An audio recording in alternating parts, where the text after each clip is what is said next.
الله العظيم. Ladies and gentlemen, please allow me the honor of introducing those on stage. We are joined with His Excellency Ambassador Sir Sung-Pyo, the Ambassador of the Republic of Korea to Pakistan, Mr. Amir Hassan, Secretary of the National Security Division, Acting President Brigadier Rashid Wali Janjua, and Dr. Huma Bakai, Associate Professor at IBA and the moderator for today's event. I will now invite Acting President IPRI, Brigadier Rashid Wali Janjua, to please open the session.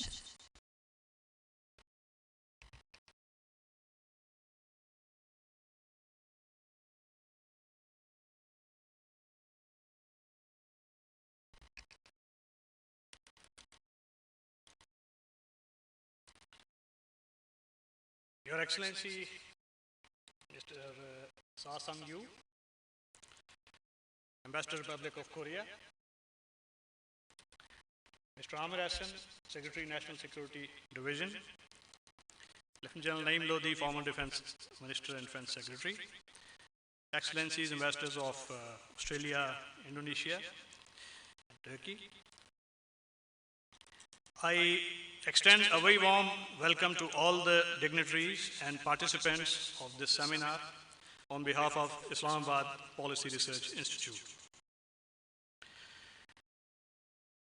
Now, this seminar today is a brainchild of Ambassador of Republic of Korea and a seminar on middle power countries' diplomacy and global issues with special focus on Mikta, that is Mexico, Indonesia, Korea, Turkey, and Australia, and South Asian countries, is being organized through the collaborative efforts of Embassy of Republic of Korea and the Islamabad Policy Research Institute to deliberate on the efficacy and role of middle power diplomacy in a world challenged by a new wave of competing global power alliances.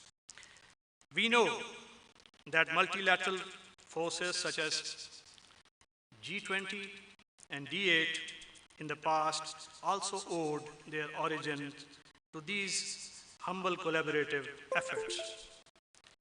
It is hoped that today's cogitation on the subject opens up new vistas of international collaboration through cross-regional consultative fora such as Mikta. Full credit is due to Ambassador of Republic of Korea, His Excellency Sa Sang-pyo, for initiating this idea of this seminar. He has introduced a concept worthy of the attention of the practitioners and students of international politics and diplomacy alike. Today's seminar comprises an introductory session, which would be followed by the main session featuring 3 presentations and panel discussions led by 3 distinguished panelists. The session would be moderated by Dr. Huma Bakai, Associate Professor of Social Sciences and Liberal Arts and Institute of Business Administration, Karachi, a well-known international relations expert and media analyst, who will take on after the introductory session. I now invite His Excellency Sa Sang-pyo to deliver his welcome remarks.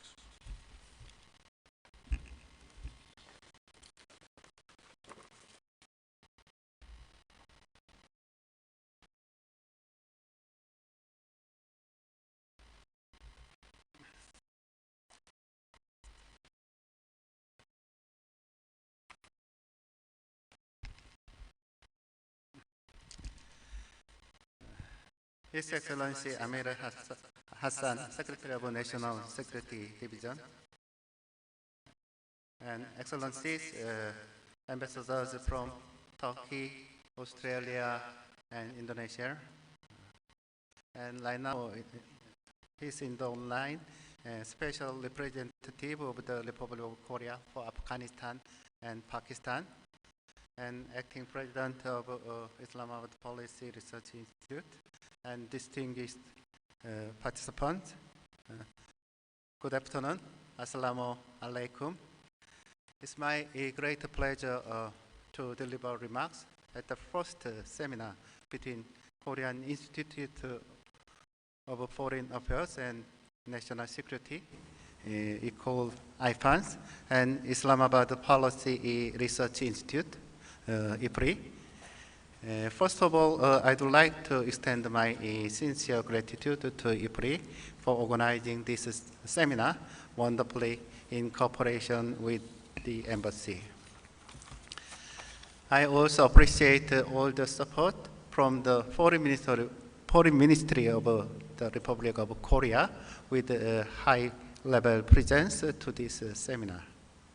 I'm particularly grateful to the National Security Division. As the acting president of IPRI already said to me, this idea of a seminar comes from me, not actually comes from the NSD. So I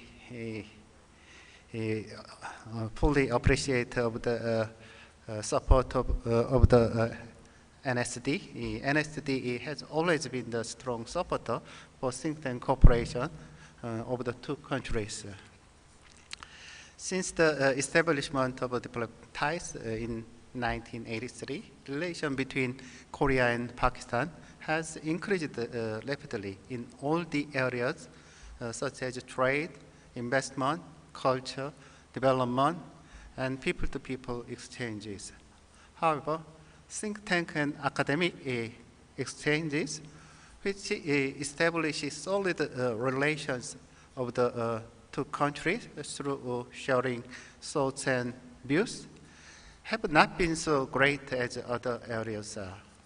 In that sense, I hope this seminar will be a good and successful example of think tank cooperation, and based on this success, more initiatives will follow among think tanks of the two countries.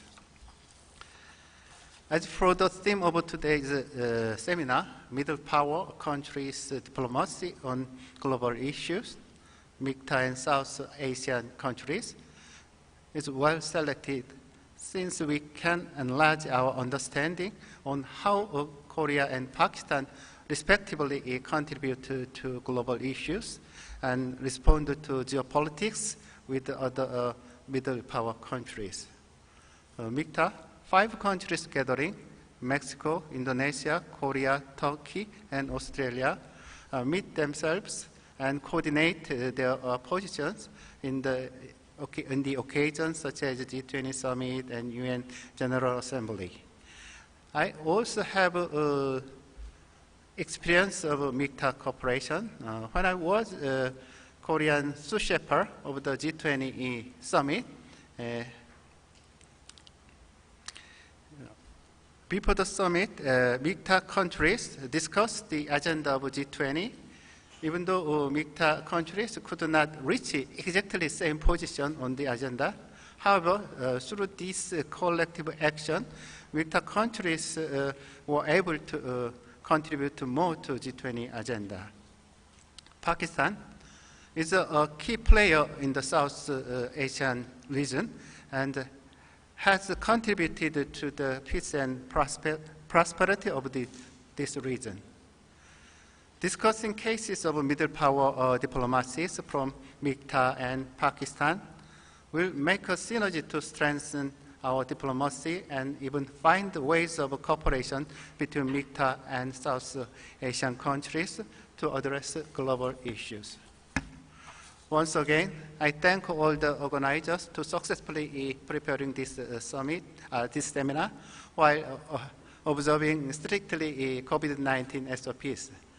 And I express my sincere gratitude to all the contributions for the success of today's seminar, especially His Excellency Dr.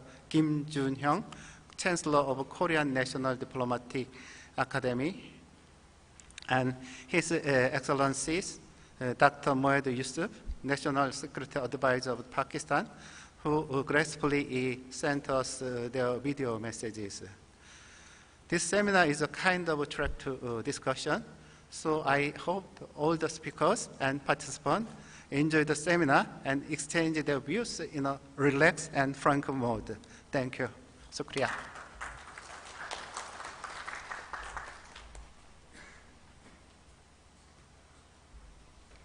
Thank you, Ambassador.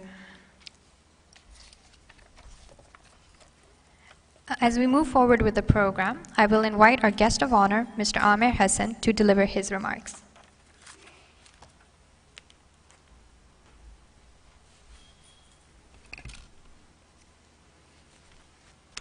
Bismillah ar-Rahman ar-Rahim.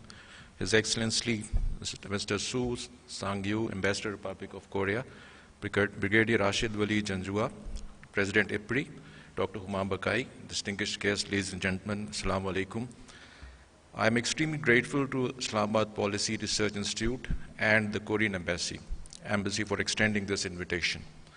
It gives me real pleasure to speak at this August forum. As you are all aware, we are passing through a global transition. The pandemic has not only changed our lives, but also exposed global disparity and inequality. In this regard, today's topic is not only relevant, but also timely. Ladies and gentlemen, today even the most powerful countries cannot cope with the challenges confronting them and the world by themselves. Collective efforts are needed, and diplomacy is a key element in this process. When military theorist Karl von Clausewitz remarked in the early 1800s that war was a continuation of policy by other means, he sought to normalize the idea of war in modern politics. But his words also indicated that actions short of war are available to help states achieve their objectives. These are typically the actions of diplomats.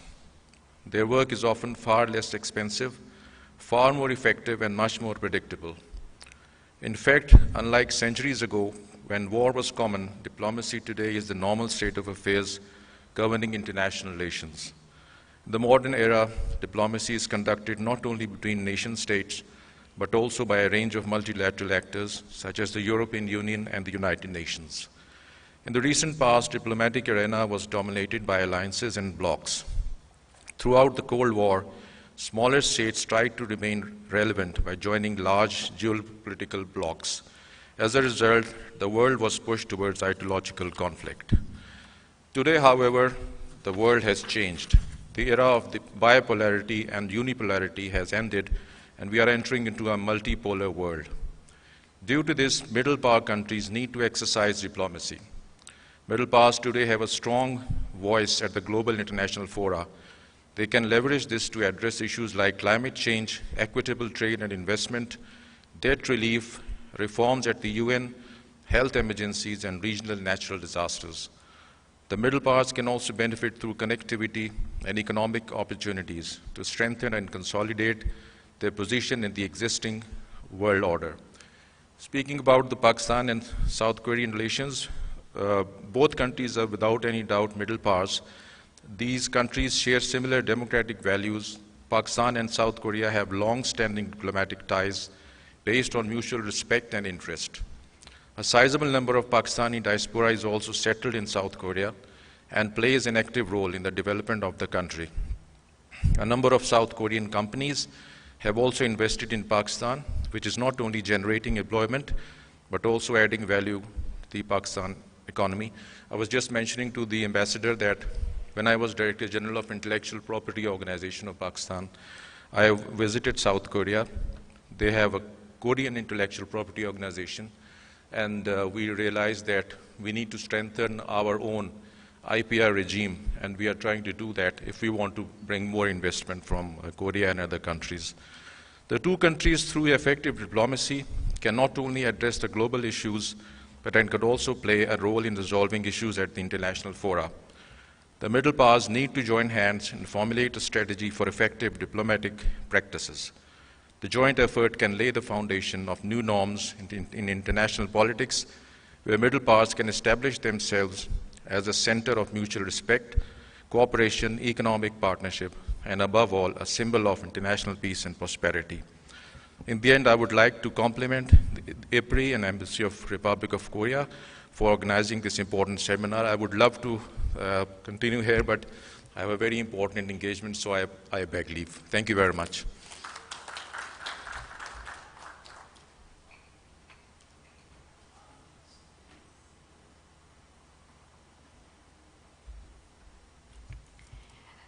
Thank you, sir. We will now be hearing a series of video messages. the first of which is from Mr. Kim Jun-hyun, the Chancellor of Korea National Diplomatic Academy.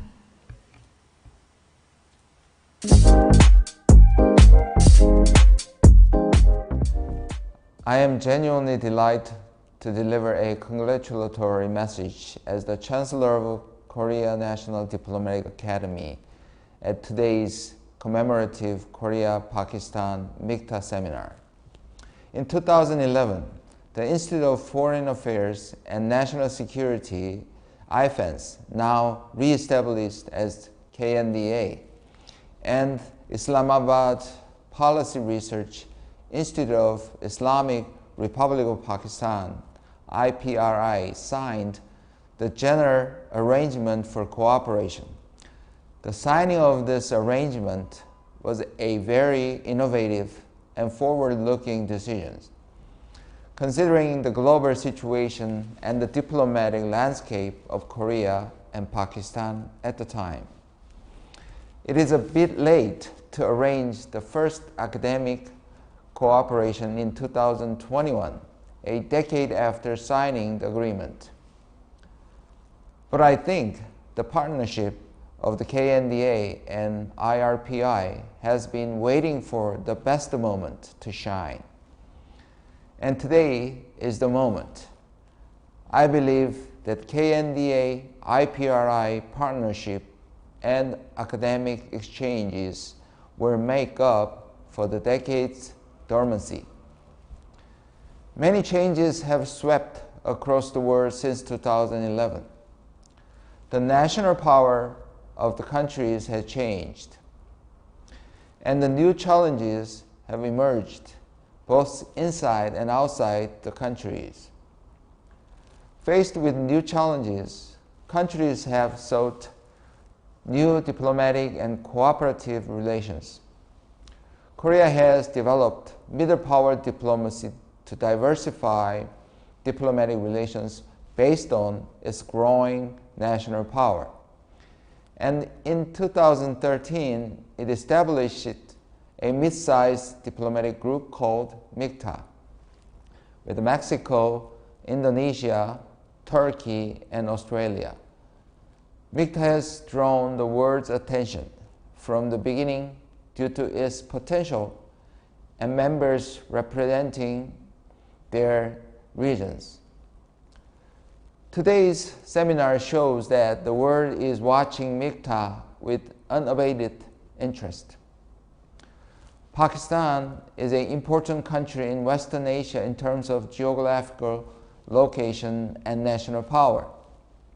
Pakistan's middle power diplomacy would bring political stability and economic prosperity to West Asia and further contribute to stability and prosperity of the Indo-Pacific region, which is becoming the center of global strategies. Now, Pakistan is taking the first step in its middle power diplomacy by constructing a national identity as a middle power and forging partnership with other middle powers. KNDA IRPI's academic cooperation is anticipated to help Korea, Mikta, and Pakistan exchange ideas on middle power diplomacy, increase their capabilities, and increase the impact of Korea, Mikta, and Pakistan's middle power diplomacy on the world stage. Congratulations again on KNDA IRPI first step to deepen cooperation after a long wait, and I hope that there will be a tangible result in diplomacy of the two countries, with keen interest and active discussions generated at today's seminar. Thank you very much.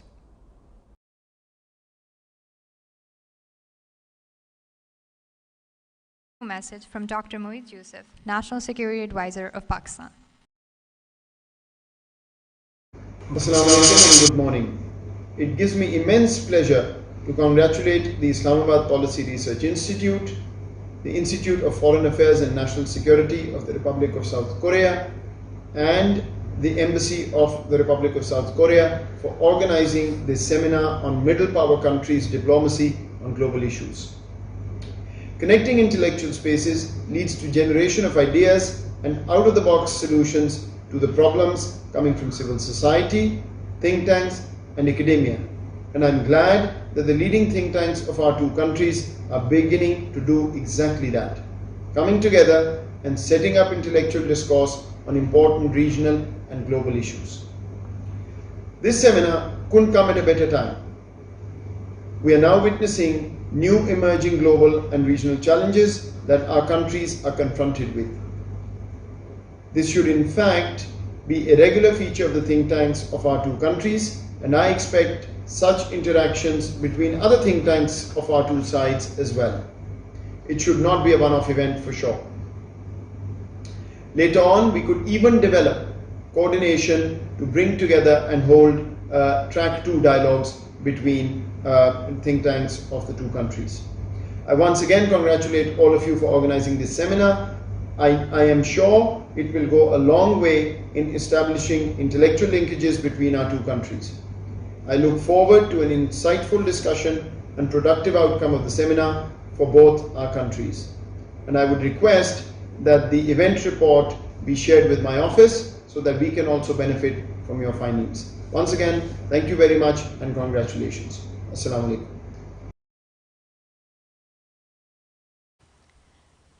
We will now be hearing congratulatory remarks from Mr. Ham Sang-uk, the Deputy Minister of Multilateral and Global Affairs.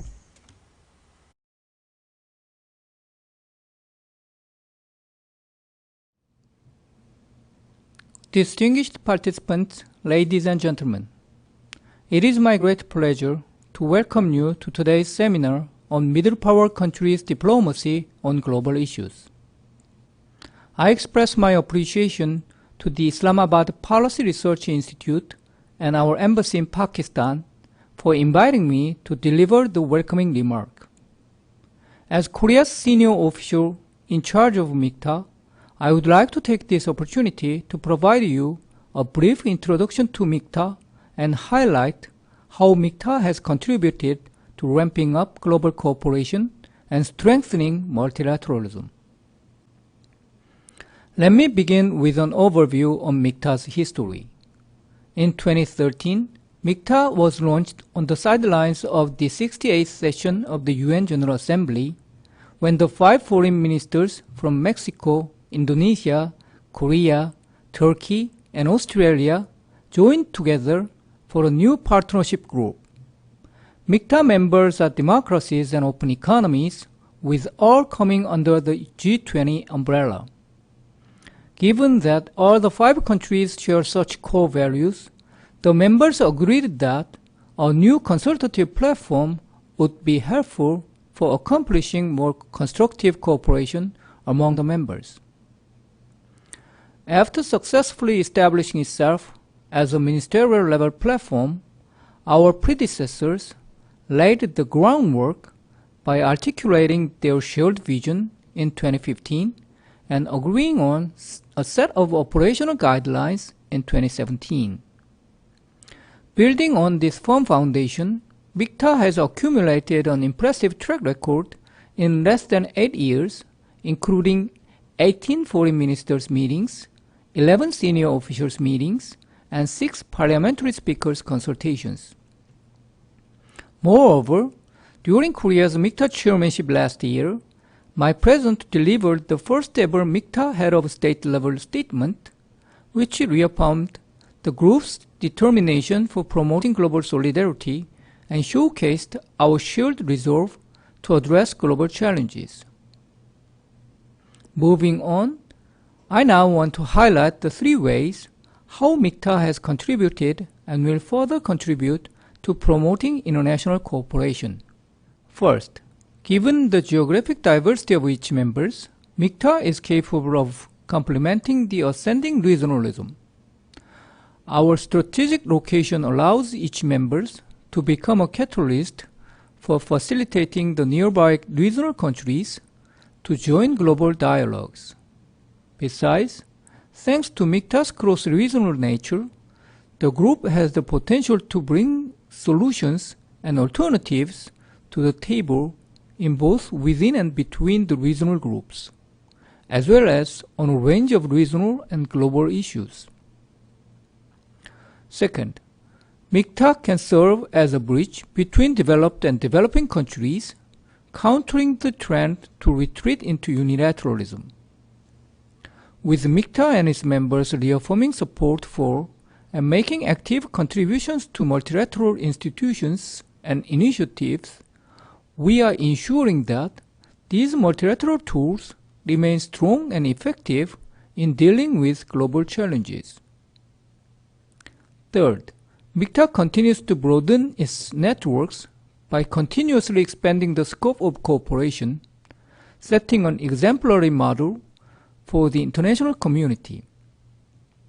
Last year, Mikta made further progress on diversifying its dialogue channels, including the launch of networks among our health ministries, ministries in charge of women's affairs, and the development cooperation agencies.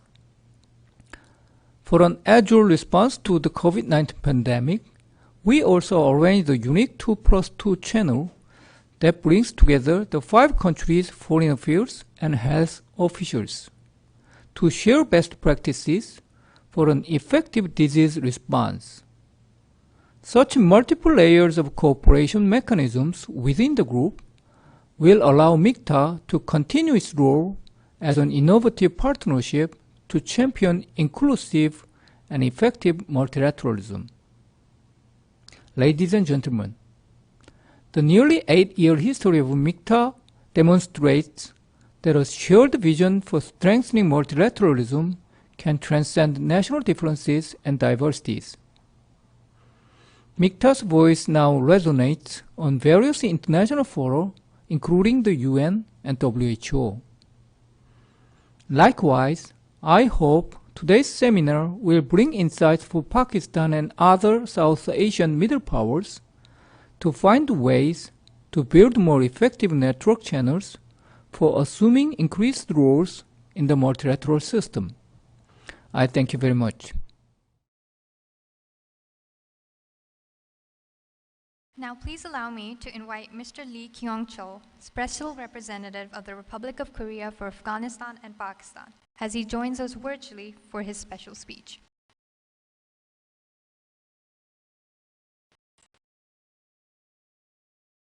Can you hear me? Can you hear me? I think so, yes, you're audible, sir. Yeah, it wouldn't be a long speech, just a short statement. Good morning, Excellencies and ladies and gentlemen. Allow me, first of all, to thank the IPRI and the ROK Embassy in Islamabad for organizing today's event. On a personal note, I have a direct experience of tackling global issues together with Pakistan and a Mikta country named Australia in a highly intensive manner for the whole year of 2013, as 3 of us were serving together in the UN Security Council as elected members. The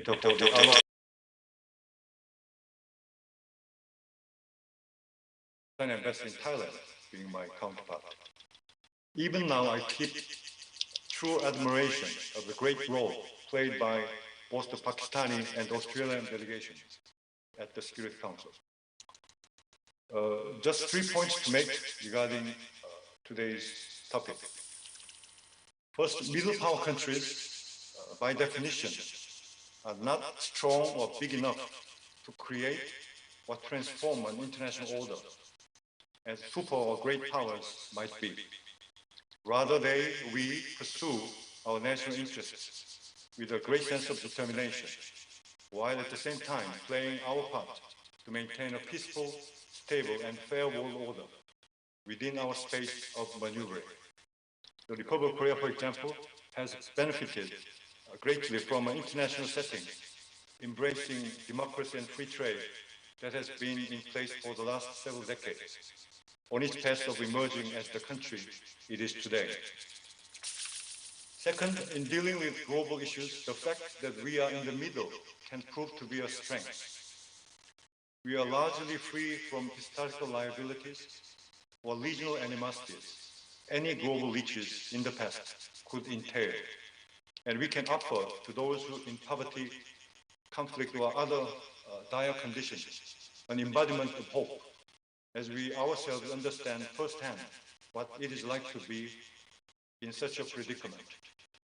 And finally, it is important that middle powers share information and seek to form a solidarity, issue by issue, in this way ensuring that our voices are heard and have more weight in the international community.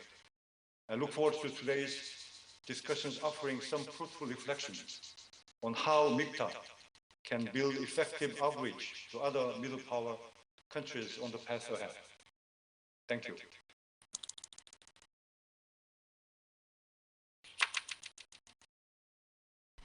Thank you.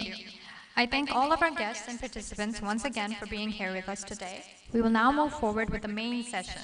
For that, I will request the panelists of the main session, our respectable ambassadors, Mr. Jeffrey Shaw, High Commissioner of the Commonwealth of Australia, His Excellency Adam Mulawan Tugio, the Ambassador of the Republic of Indonesia, and His Excellency Ihsan Mustafa Yurdaku, the Ambassador of the Republic of Turkey, to please move forward to the stage. The Senator will also join us very shortly.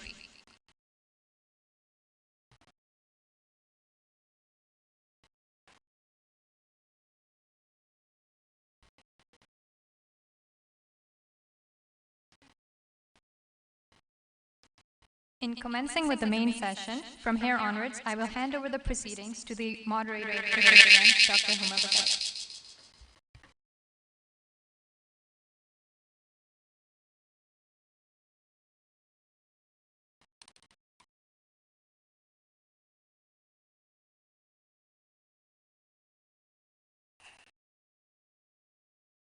Sort of moderate this event, I actually had to,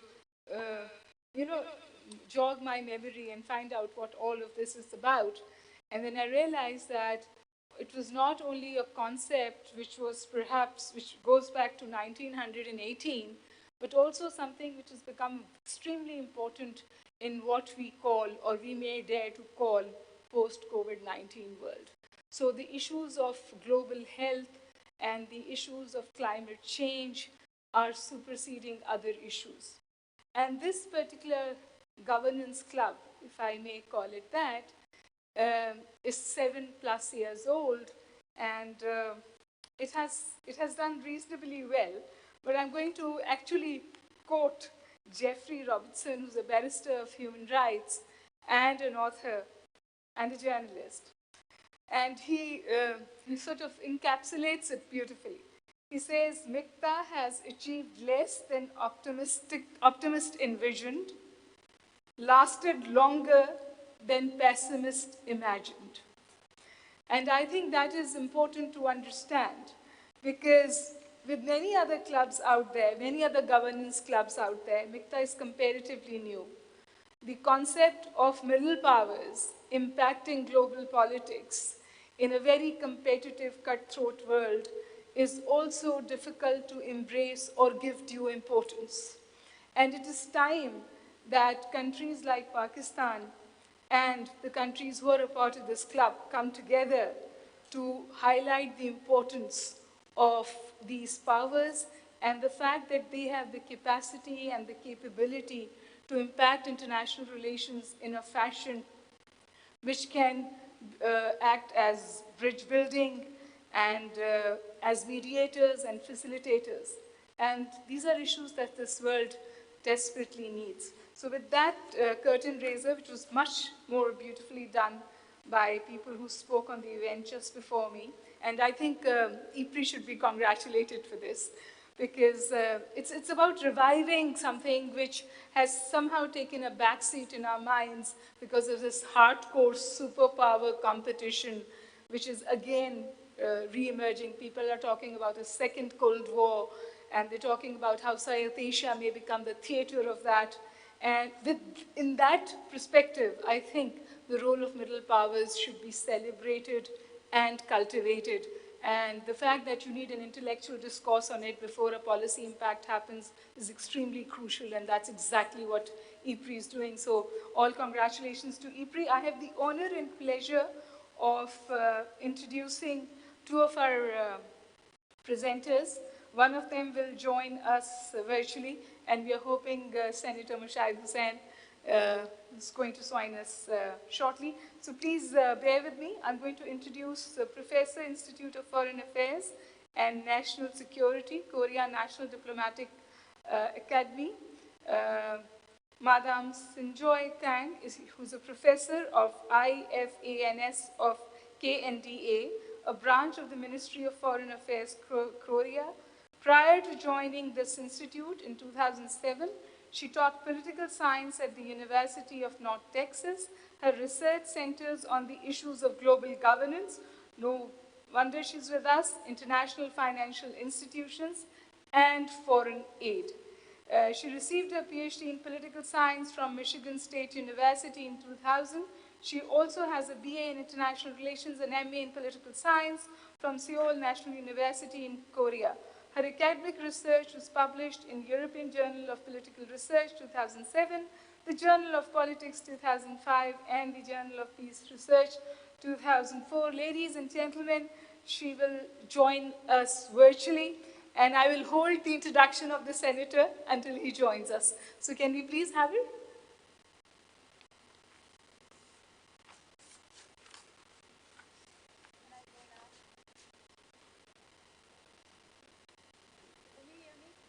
Are we connecting with her? That's how we're doing it?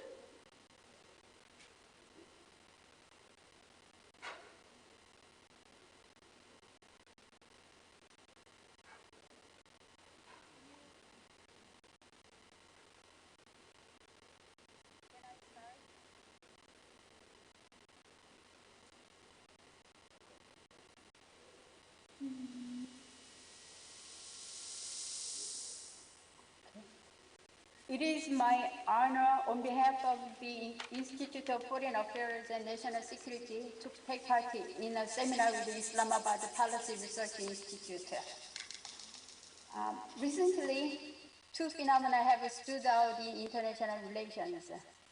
One is interstate relations fracture. The other is transnational challenges like climate change. Since the 2010s, rivalry between the United States and China has been a central feature of the international system, and the recent COVID-19 pandemic has intensified it. United States-China competition, more aggressive use of geopolitical influence, and growing nationalism are fueling shifts from a rules-based to a power-based international order. And transnational challenges spare no country. No individual country, regardless of governance and wealth, is perfectly equipped to address the mounting economic and environmental risks. In this geopolitical context, it is critical that middle power countries exercise leadership to restore stability and cooperation. Without middle powers' influence, geopolitical fragmentation and economic fragility will increase further. Disruption will become more frequent, and progress on shared goals will be delayed. Middle powers are loosely defined as countries that rank in the top 30 global economies with more or less $1 trillion gross domestic product and pose minimal military threat to their neighbors. Middle powers are states that lack superpower status, but individually or collectively have the potential to forge a more stable, sustainable, and cooperative balance of power and make influential roles in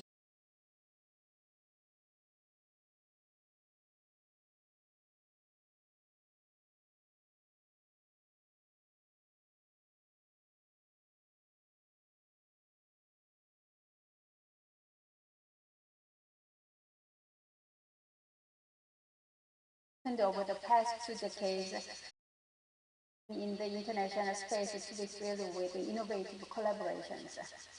where transnational challenges like successful global governance structures and inclusive partnerships in order to earn back trust to where it has declined. Or middle powers could facilitate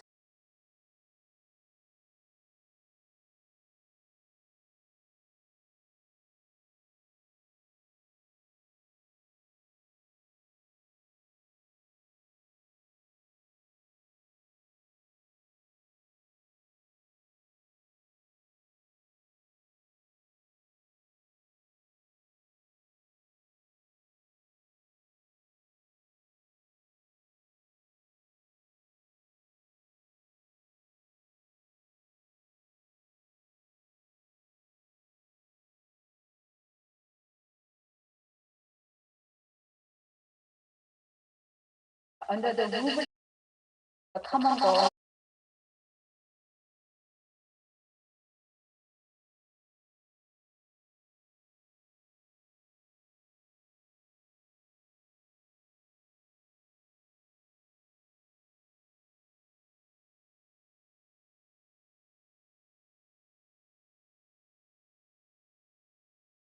Challenge.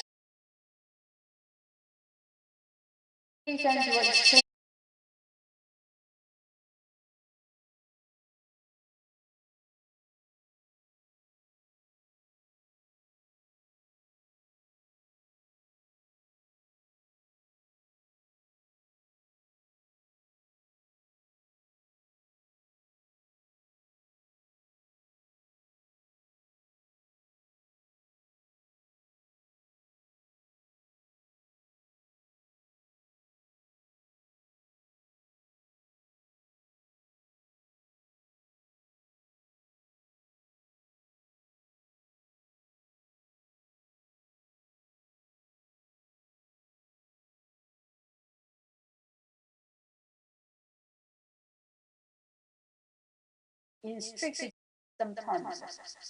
The other great power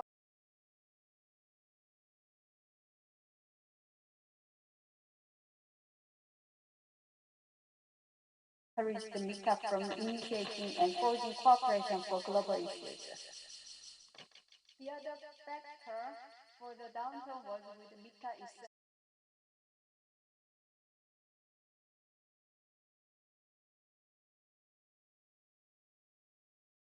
Ideas and resources to support them with it. It was hard for Mikta to make breakthroughs in global issues and play a role in bringing major stakeholders together. And suddenly, the COVID-19 pandemic descended upon us. International relations look different from those of the pre-pandemic era. Among other things, the coronavirus pandemic has increased the uncertainty about leadership. The pandemic has inflicted damage on the leadership of the United States and China. China's trustworthiness is in doubt, and on the other hand, the United States' willingness to lead the world is in question. While it remains to be seen how the United States and China will restore their respective leadership, the post-COVID-19 world likely opens window for Mikta to practice middle-power entrepreneurship. Especially if the United States and China choose to mix cooperation and competition in their relations, Mikta would be able to play a bridging role in global issues. Further, of the two great powers, the United States is more likely to reach out to Mikta because the United States has a vested interest in preserving the post-World War II international order. About the future of Mikta in the post-pandemic era, there is one caveat though. While an opportunity for Mikta looms on the horizon in the post-pandemic era, it will depend on Mikta's own readiness to utilize such opportunity. An array of preparations must be executed on the part of Mikta to harness the opportunities produced by the pandemic. Mikta's preparations for the post-pandemic international relations involve three elements. First, Mexico, Indonesia, Korea, Turkey, and Australia need to renew their commitment to Mikta as a group. Domestically, economic downturn from the pandemic is accelerating a greater pivot inward for the Mikta countries as they seek to maintain domestic political and social stability. Such economic pressures and deepening nationalism could result in the Mikta countries' unwillingness or inability to contribute to global issues. Second, the 5 Mikta countries need to apply resources, establishing an organizational platform for their actions. This may mean that Mikta needs to move from being a standalone consultation body to being anchored to a multilateral institution. Lastly, Mikta needs to set up a strategy for building common understanding with the key actors on global issues by investing resources and ideas for a sustained period of time. The future of Mikta in the post-pandemic era will depend on how well the Mikta countries go through this exercise. Sorry for the noise in the background.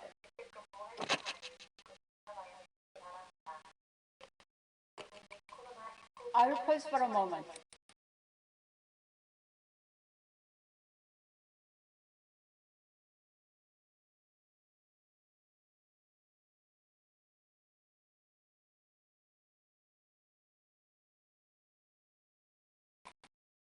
I apologize for the background noise and for the pausing for a while. Thank you for your understanding. Okay. As a conclusion, a middle-powered moment may have arrived with the COVID-19 pandemic. The deepening of geopolitical fault lines may constrain middle-power's capacity to cultivate connections with a diverse set of partner countries based on mutual values and maximizing efficiencies. However, paradoxically, it is also possible that demand from the world for middle power diplomacy may rise in the post-pandemic international relations because they are aware that weakened middle powers could lead to more uncertainty and lagging progress on shared global challenges of our time and future generations. Thus, if numerous middle powers, including Pakistan and Korea, can sustain their diplomatic efforts in the post-pandemic era, they will, to a certain degree, to a certain extent, be able to shape the post-pandemic international order. It will be in middle powers' interest to forge multilateral partnerships among themselves and make sure that the post-pandemic international order reflects shared but clearly defined responsibilities across the countries. Thank you.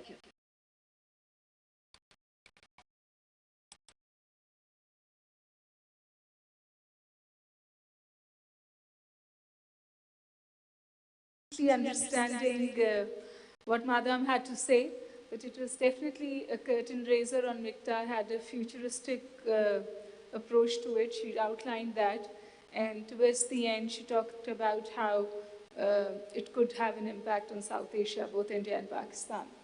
I congratulated IPRI, but I also need to thank the Embassy of Korea for both facilitating this particular event and bringing us, all of us here together to deliberate upon it. So thank you. With that, we're still waiting for Senator Mushahid Hussain Sayyed to join us. He's busy in a Senate Committee on Defense, and we'll be very happy to have him as soon as he comes in. Now, I have 3 very eminent panelists here. We have Mr. Edum Togio, Ambassador of the Republic of Indonesia in Islamabad, Mr. Ehsan, Ambassador of the Republic of Turkey in Islamabad, and Mr. Jeffrey Shaw, High Commissioner of the Commonwealth of Australia in Islamabad. So, Mr. Adam, if I may start with you. You have 5 minutes to give your take on this issue, and after each one of you have had 5 minutes each, we are going to open this session for a discussion. Well, thank you very much, Dr. Huma. Let me first express our appreciations to Ambassador Sungsmyo and also the IPRI for the initiative to host this event. It's certainly an honor for me to participate in this event, to share Indonesia's perspective and my own observations with regard to the Mikta. I think the deputy ministers of Republic of Korea and the chancellors of the Korean Diplomatic Academy already mentions the rationale, the main considerations of the establishments of the Mikta. Suffice to say that Mikta wants to be a bridge builder and the agenda setters in the changing global order.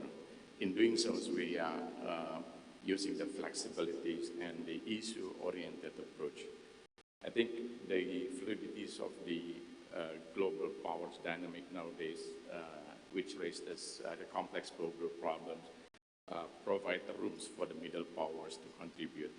And I think one of the speakers also mentioned is that the middle power, we are weak in terms of we don't have, a power like, a superpower. So that's why we need to work together, join hand in promoting the global cause, the promoting the multilateralisms and the issues of shared conscience. And I think in this regard, if I may outline some of the very important elements why Mikta is unique, because I think this is very important. You mentioned that very few literatures available on the Mikta nowadays, but I think it is factual because in terms of this club is relatively new, but I think there are some of the important elements which underscores the importance of Mikta.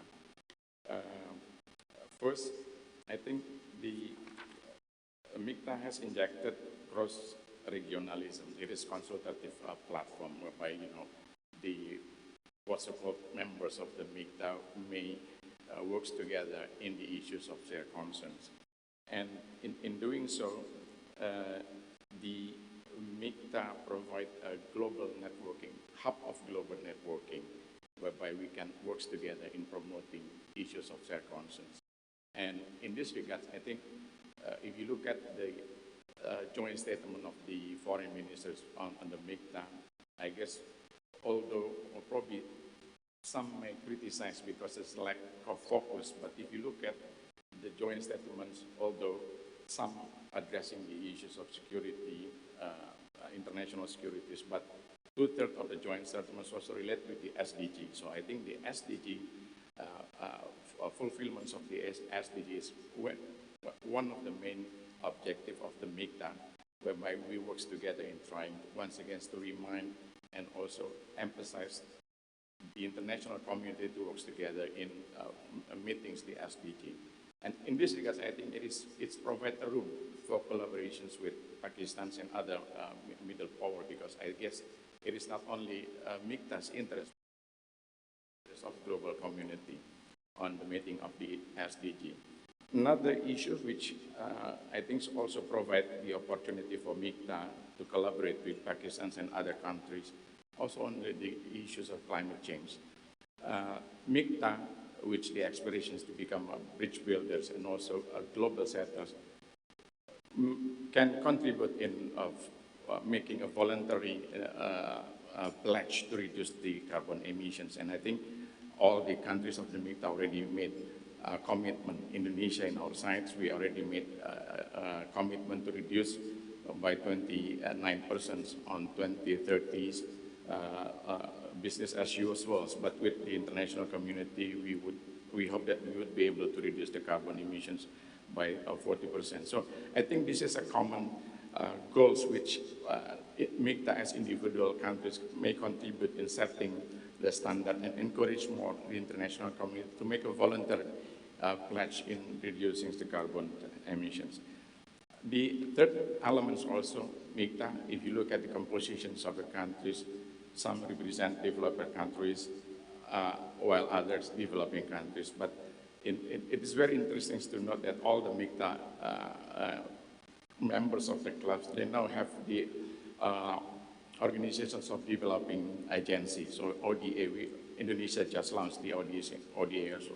I think this is then very important also, whereby that Mikta can work together with other countries in trying to meet the objective the shared conscience. And I think the fourth element, which is very important, because Mikta is flexible, so we don't have an institutionalized secretariat, for instance, but the flexibilities actually provide a room for maneuver for us. And I think with that, the Mikta individual countries that can come up with the expertise, the area of their expert. For instance, Mexico on financings of development. Mexico's then become, a main focus on this, whereby the other MICTA members, then, we can add voice to the concerns raised by Mexico.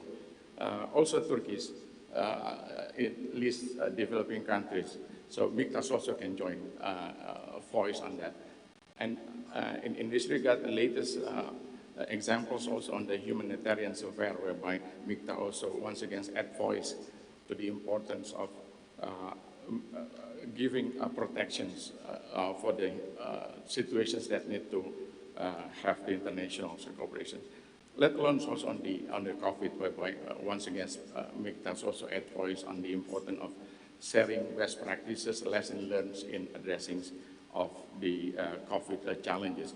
So that's some of the elements which I think MICTA can play roles together with other countries.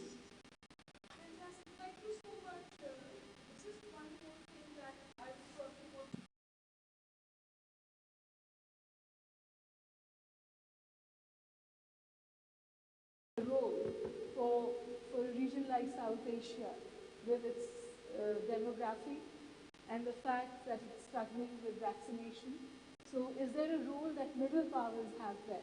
So a word on that, and then perhaps you two can also elaborate on that.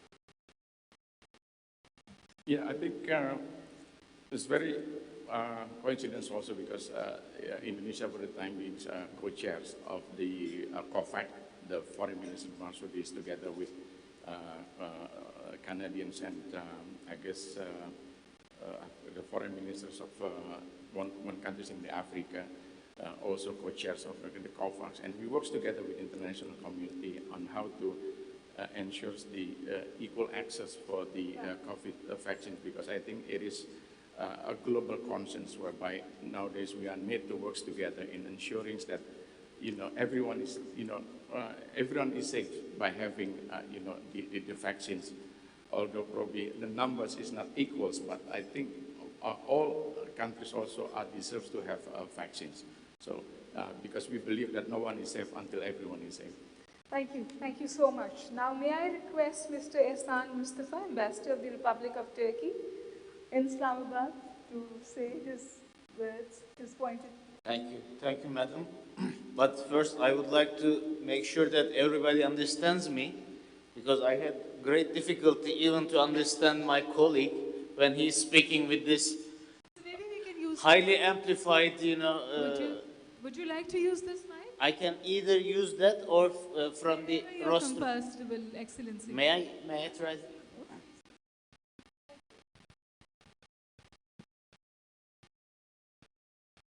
I think, hello? Yeah, I think that's it. Yeah, thank you very much. Thank you very much for your participation to this important event. I want to extend my greetings to all my colleagues, all those, attending from virtual world, let me say, and those who are present here real time. Ma'am, actually, I was planning to, because all the speakers touched upon MICTA, its past, its present, and its future activities.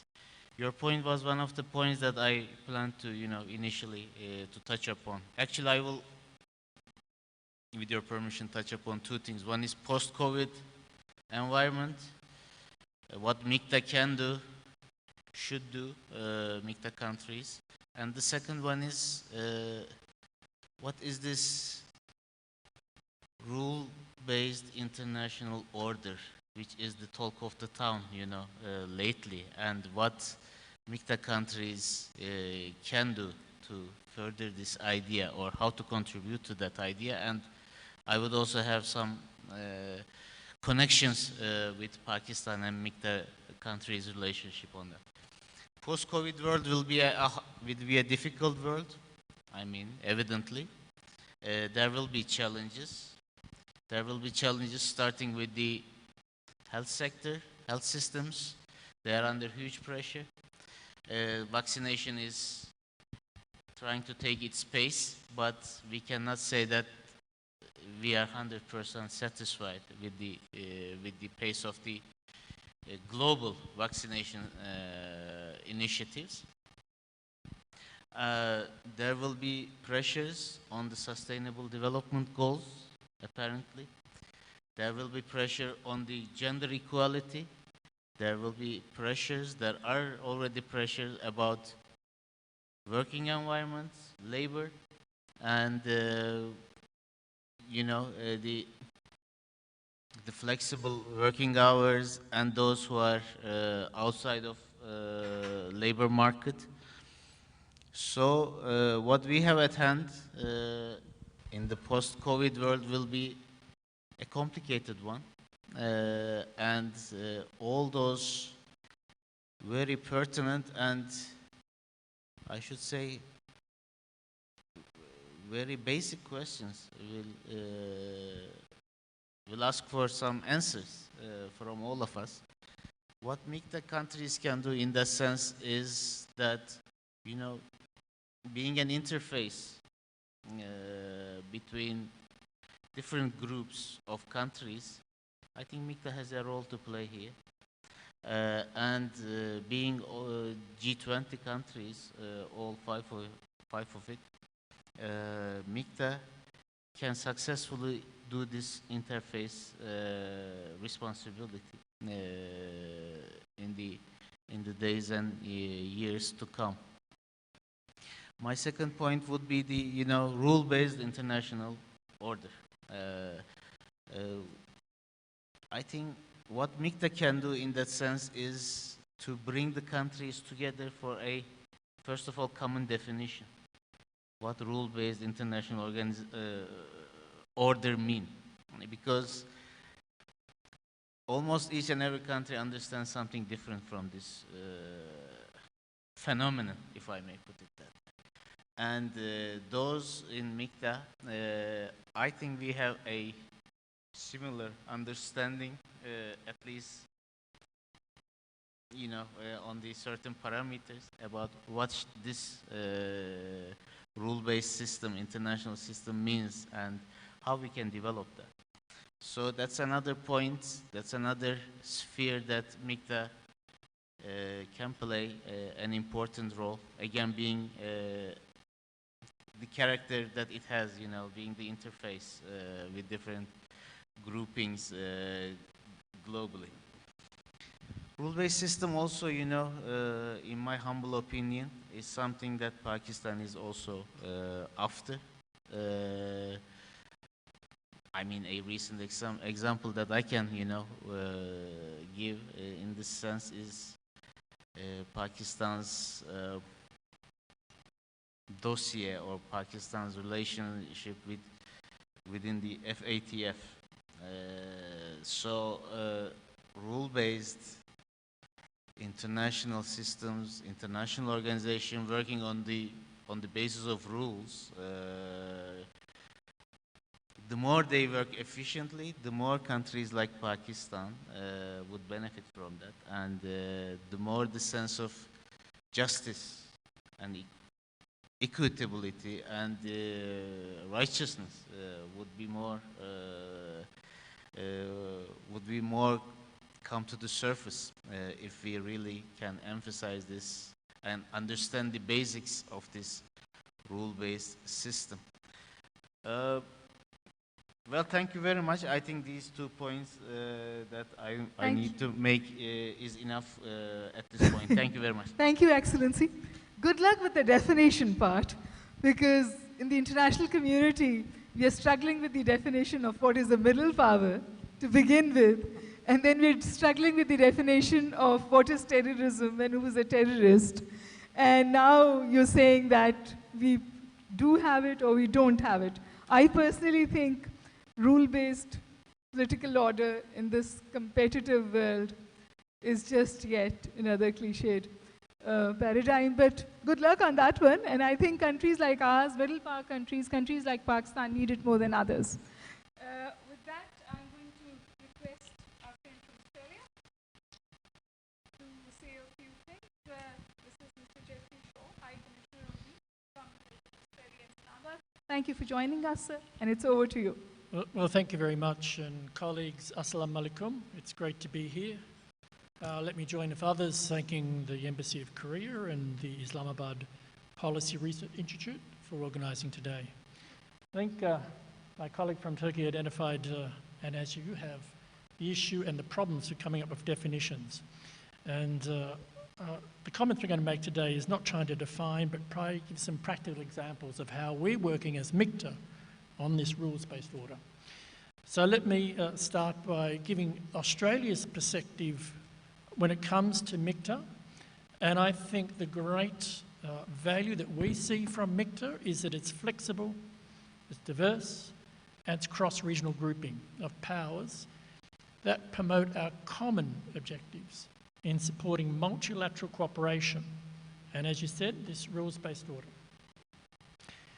We see Mikta also as a forum for exchanging views on addressing global challenges.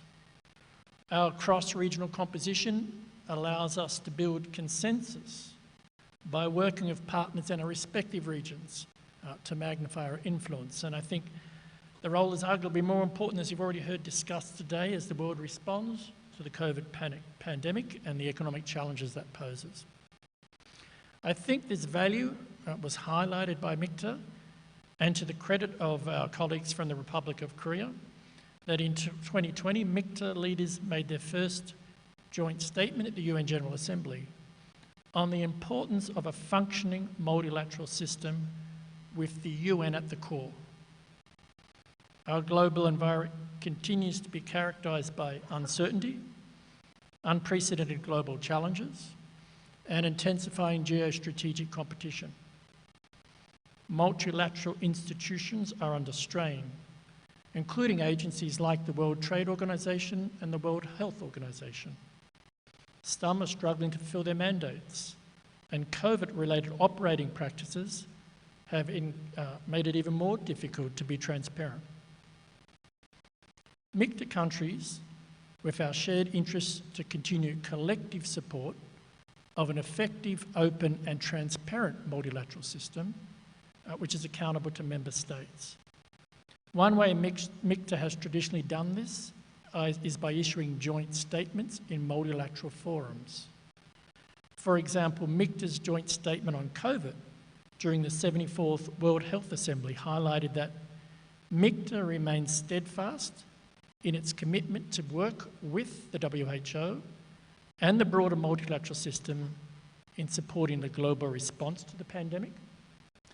And Mikta's highest priority going forward is to ensure that our multilateral institutions are fit for purpose, effective, transparent, accountable, and equipped to respond to the global challenges, such as novel disease outbreaks. Through Mikta, we will continue to advocate for rules that protect sovereignty, preserve peace, curb excessive use of power, and enable trade and investment. We'll also continue to advocate for the norms that underpin universal human rights, gender equality, and the rule of law. So how does this relate to Pakistan? It's clear that the objectives, the values that Mikta espouse on the international stage coincide with those of Pakistan. Thank you so much.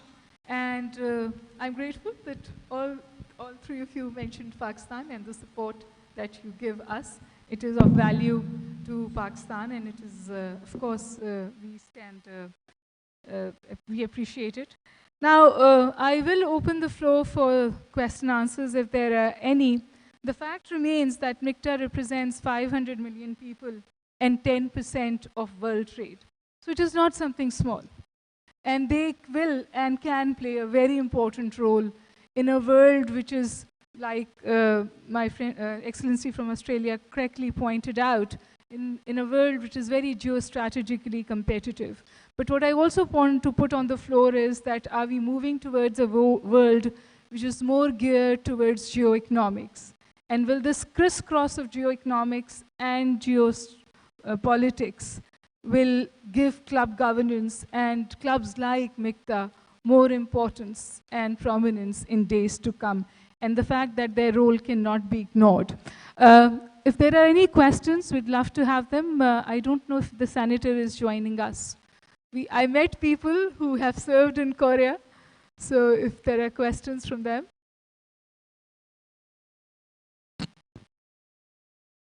Unfortunately, Senator Mushahid Hussain Sayyed won't be joining us because he has a commitment, couldn't get out of it. So we'll open the floor for Q&A now.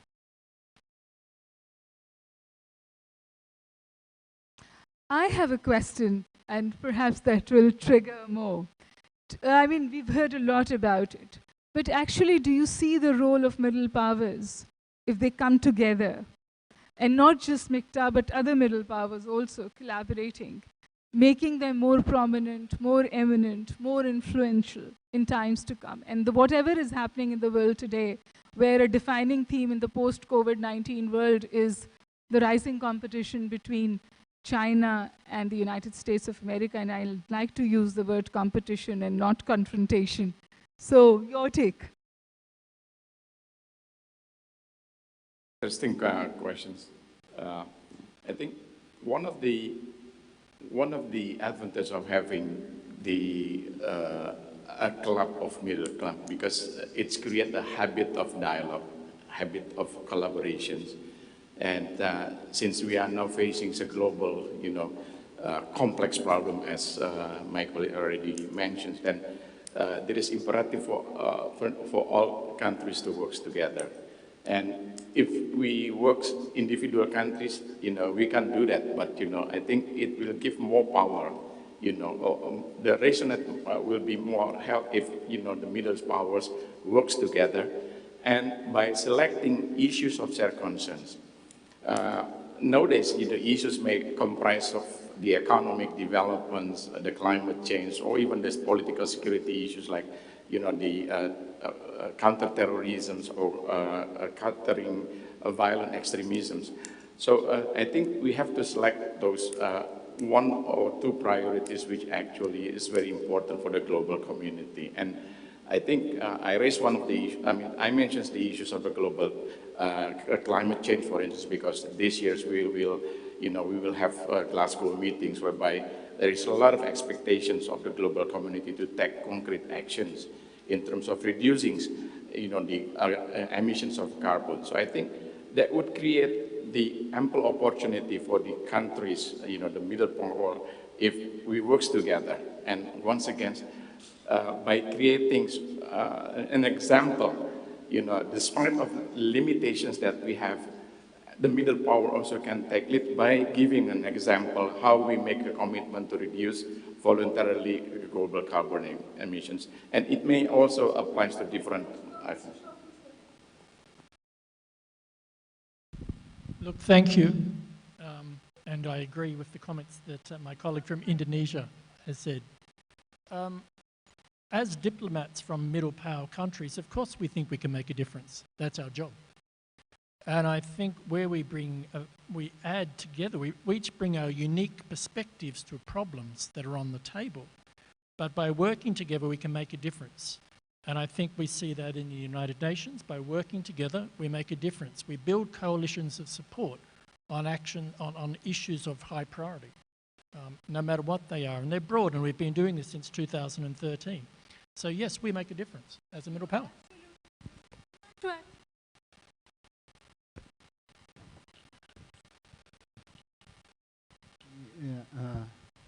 Thank you for the good perspective from the ambassadors. So, like Ambassador Indonesia, I worked for the long years for the multilateral issues. For example, G20 and UN and OECD. There are many superpower. There are superpower countries included in that multilateral format, platform. So one superpower country can say one position make sound by itself, but middle power country, even though they speak up in the format, without any consent or that agreement, co-sounding from the middle power country, that voice is small. So middle power diplomacy in the sense of multilateral diplomacy, I guess that's very important. Our voice can make the bigger than by itself, by myself. That's why that we started Mikta initiative. I remember that when the Mikta started, I was one of the engineering that initiatives. And another point is that build power or the Mikta initiative, even though it works well, but not so much than we thought, because we have many global issues. For example, climate change issues. We think that the 5 countries supposed to have the same opinion on that, but actually when we talk to each other, when we discuss each other, we have a slightly different opinion on that one global issue. So when we make our common, when we make our common common position on the global issues, that level is down and almost small, the low level position on that global issues. But still, that it works when we speak up together. So unfortunately, today we don't have a Pakistani expert to explain us that how the Pakistan is doing middle power diplomacy here, because that Pakistan is the regionally very key player here, and there are many regional issues. So Pakistani diplomacy is doing best for their goal. So sometimes I know that they connect with the same size or that same power country. Like here is one, the Turkey, and the other country. So that kind of middle power diplomacy will help this country also. So the Pakistan can get some lesson from that Mikta countries' diplomacy, and Mikta country also can some lesson from that Pakistan is what is Pakistan is doing for their obtain that their address their regional issues, global issues. So anyway, that today's seminar, thanks to that ambassadors, we are still have a good discussion, but a little I'm a little regret of that we need more share that about that Pakistani and this region's middle power diplomacy. Maybe you can add that as a moderator. Thank you. Well, Pakistan's foreign policy is now sort of stated it out. We do not want to be recognized as an entirely geopolitical state. We want a geoeconomic state, and there are 2 keywords that are being identified for Pakistan's foreign policy. One is balance, and the other is connectivity. And a lot of what is happening is being drawn from that. But Mr. Mustafa, I'd like you to comment on what His Excellency just said. The consensus and not that much of a consensus within Mikta. Is that holding Mikta back? Well, my biggest problem today is to understand the questions. If I understand you correctly, I think the essence of the question is that the consensus. There is a consensus on issues, yeah. but there is also differences, which is fantastic. Well, because that's normal. value of dissent. Well, as I said in my presentation, all of us, all these Mikta countries, we are also G20 countries, and in G20, not everyone is seeing each other eye to eye, and but what makes our group different is that we have the capacity to act as an interface between different groupings, different blocks, different countries. We can reach out to the least developed nations easily, but at the same time, I mean, through G20 and through other means, we can also have the ears of the the prominent countries of the world. This is what makes us different, and in the days and years to come, I think our character, this character, will be much more important because there will be bigger need. I mean, I'm not a fortune teller, but I mean, if my senses are... There's more need for sanity. Is that what you're saying, Excellency? No, what we will be witnessing is that there will be a huge demand for countries like Mikta countries to, come to the fore and, to make the things running smoothly between those most powerful and those whose voices are heard least. I think we are very well positioned for that, and I think we are all willing to do that in a successful manner. Since I had the microphone, may I ask for your permission to leave, since I had another commitment? We are sort of rounding up. It's over. Thank you. If there are no questions from the plenary, I will... I'm not a moderator, but I guess that still that Korean professor, IPAS, she's still online, maybe, and also a special representative of Afghanistan and Pakistan of Korean ministry. Maybe you can ask, they have something to say. No, we are very grateful for the fact that they joined us. In fact, we are grateful for all our panelists who've joined us. Yeah, absolutely. I am going to not make you wait for your lunch anymore. So all I'm going to end up with is more power to middle powers. Thank you all.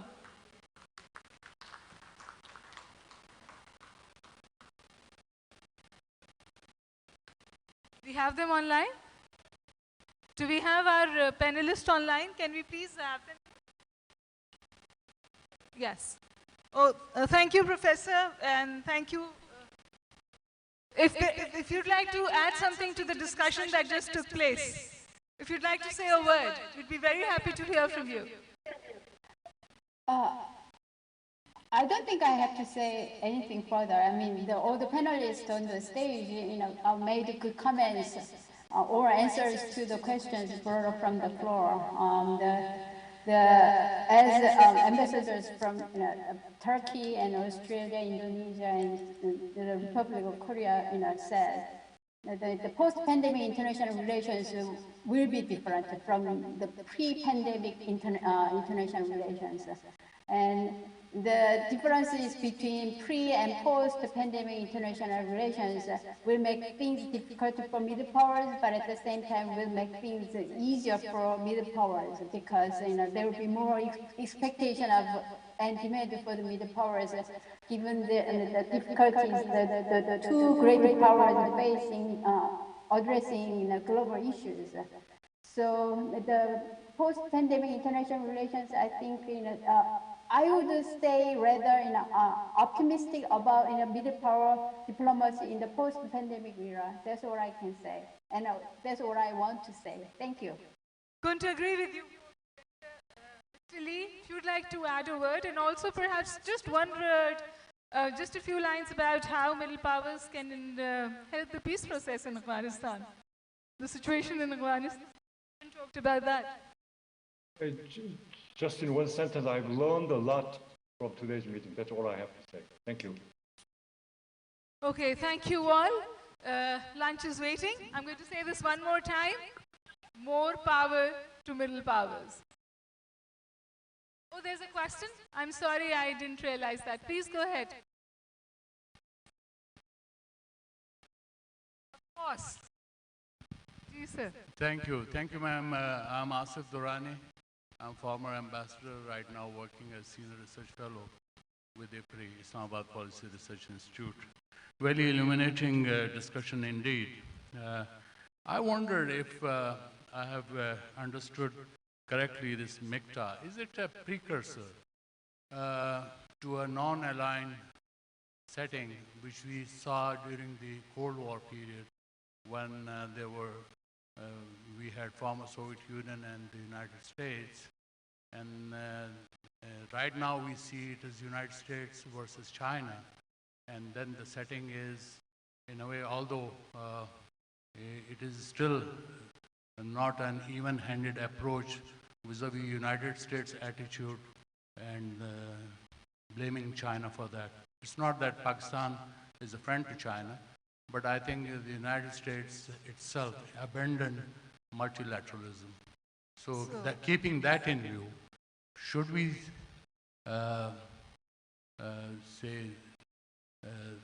can we say that this Mikta is a precursor to a new non-aligned movement? Because for all practical purposes, even now the NAM is almost paralyzed, if not dead. Thank you. So who would like to respond to that?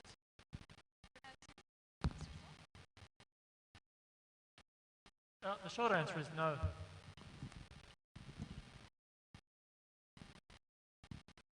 Well, it's not actually it's very hard to respond to the question.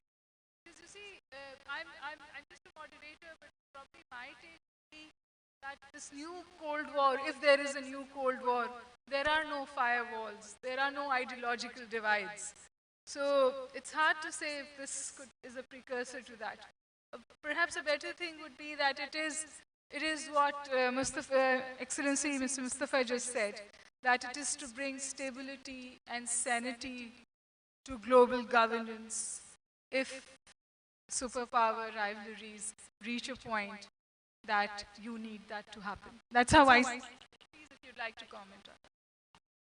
And just to underscore that what we work together, Mitra, is promoting the multilateralism strategy. You know, the UN is a core basic norm that should be promoted. So every disagreement that might arise in the global politics, and we should once again refer to the UN, how the UN evolved, in producing the global norm. This is something that we work together.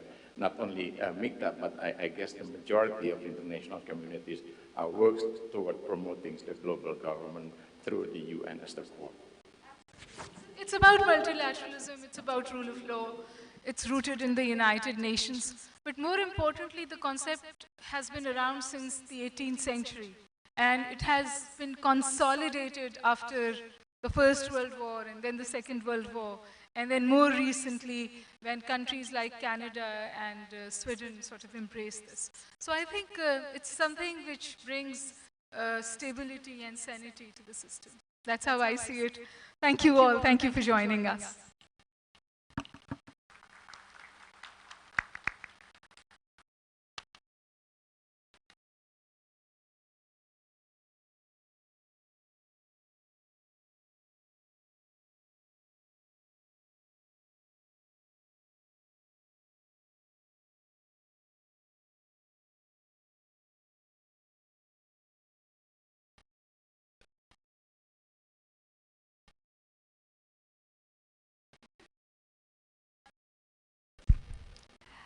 This brings us to the close of the event. I just want to thank and extend a generous thanks to all our dignitaries, guests, and participants for joining us. You may please join us for lunch now. Thank you.